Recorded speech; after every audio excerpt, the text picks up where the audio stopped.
Hey everyone, welcome back to some new I Do Work Here Lady stories. I hope you had a great day. In today's episode we have a story about a Karen that needs to learn that she does not make the rules. So sit back, relax and enjoy the video. The first story is called Every Right to Be Here.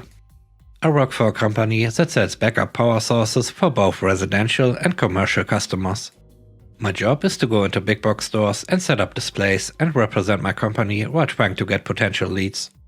I'm not an employee of any of these stores, but I technically work there while my show is there. A few months back, I came to the store I was working at that particular week. Now normally I go in through the back, but the back door was closed and locked. So I went around the front as I had just remembered they started the senior only shopping hour. There's a crowd of younger people sitting outside waiting to be let in. Now I'm 30 years old, I'm wearing my business suit and store vendor name tag, so the employee let me go straight in with no questions asked. I was also holding part of my display, so I was clearly going to work. I see a lady, and she, like most of those outside, looked a little annoyed. Suddenly I hear someone yell, "Hey, how comes they get to go in and we don't?" I turned and it was a lady, Karen. I'm thinking she just didn't see my name tag, so I turn around to face her so she can see it and say, "I work here." She yells, "No you don't have a store badge." I pull my lanyard up to show her my tag and say, "You're right, it's a vendor badge for the store." The employee also backs me up by telling her I do work at that store. Karen then proclaims that I have no right to be there since I don't look disabled and I'm clearly not over 65. I just at that point start to walk away and she attempts to follow me in. The employee steps in her way and tells Karen to go back outside. She pushes him. I saw this out of the corner of my eye, so I try to de-escalate the situation. I stop and say, "Ma'am, I have two things that allow me to be here during the shop early hour. One is my vendor badge and the other is my disability card." I showed her my card my county issued to me. But in typical Karen fashion, she yells, "I want to see the manager." The employee radio calls for the manager and politely asks her to wait outside. To which her response is, "No, I want to see the manager now. They aren't supposed to be here." By this time, Karen is making enough ruckus to get other waiting customers to defend us. She still waits inside. The manager comes over and asks me what the problem is. Karen tells him how I am not supposed to be here, that I don't work for a store and I am faking my disability, which he is aware of in case of emergencies at work. He explains to Karen that she is right and wrong. I don't work for his store, but I work at his store, and I have every right to be there during the senior and disability only hour. He also asked her to get out of the store till the full open. She refuses again and demands he has me removed. At this point he now tells her that she can either leave willingly or have her removed by police. He also tells me to go ahead and head to my station, since I now have 10 minutes to set up a display that normally takes me 30 minutes to set up. I do just that.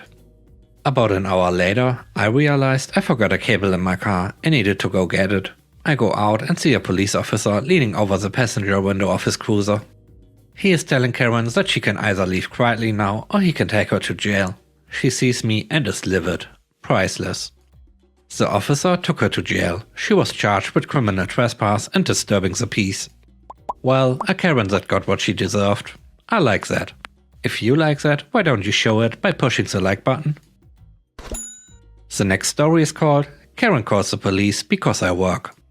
I work at a somewhat large gas station. While we're giving a jacket with the store logo on it, there are 8 cashiers, and even if 2020 wasn't a thing, that's just not sanitary. Our normal uniform is a pair of black pants and a bright polo with the store logo.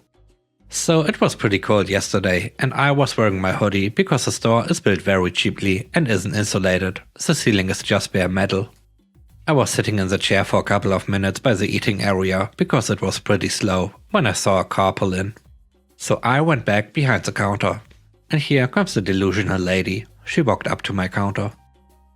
Excuse me, where's the cashier?"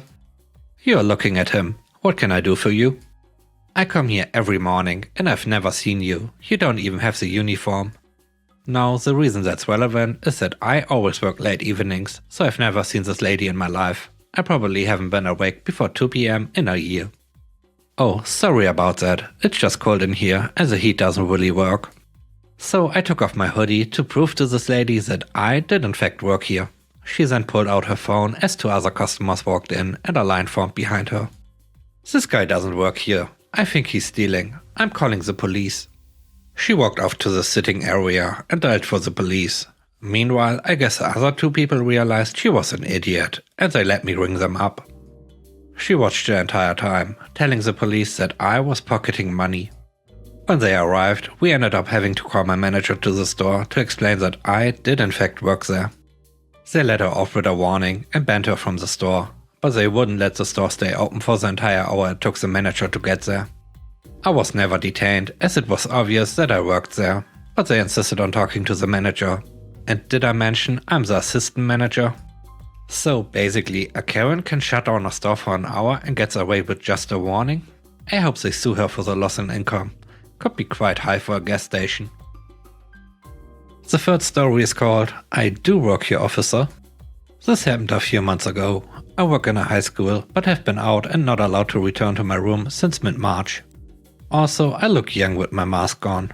Without it, you can easily tell I'm in my 30s.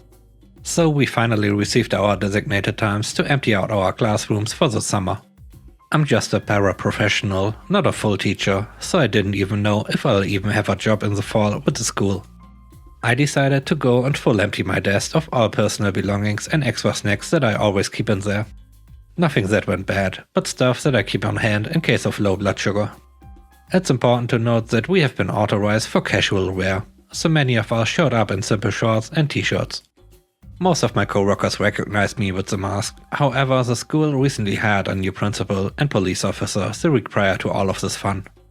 As I finish, I begin to walk out of my room through the halls.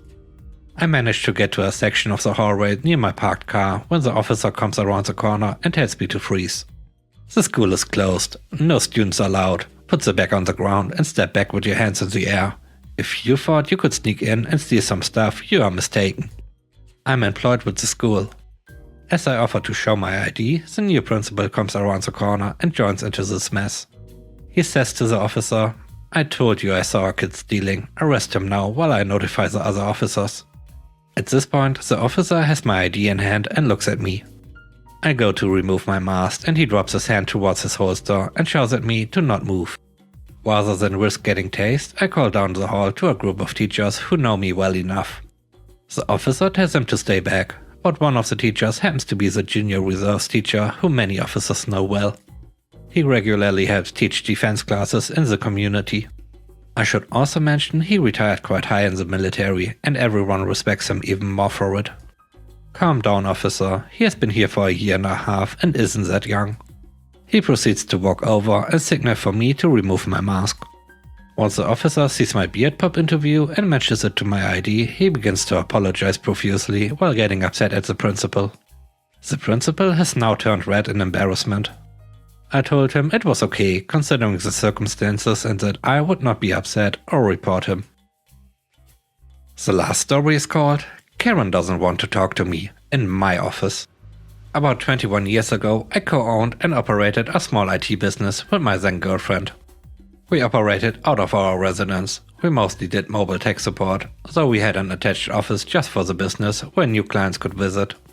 My girlfriend/business partner did most of the mobile work and I stayed in the office, with the exception of a few particular clients who had taken a liking to me.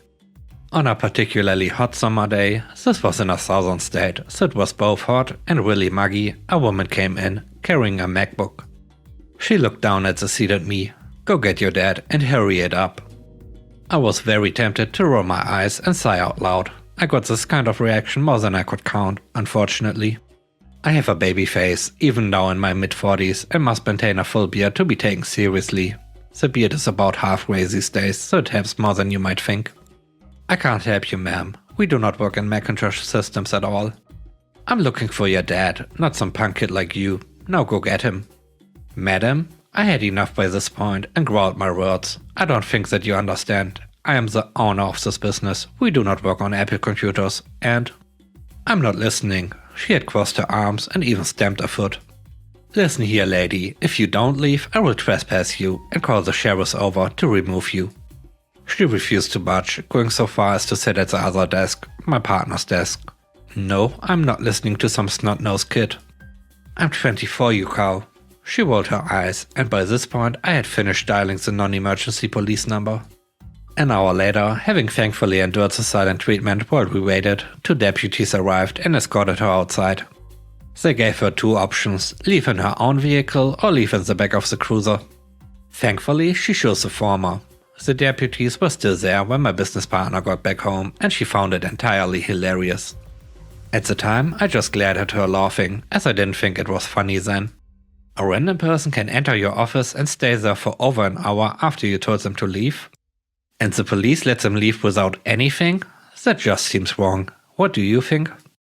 Please don't forget to leave a like and subscribe if you enjoy the video. It really helps. Thanks for watching. I hope you have a great day. Bye bye.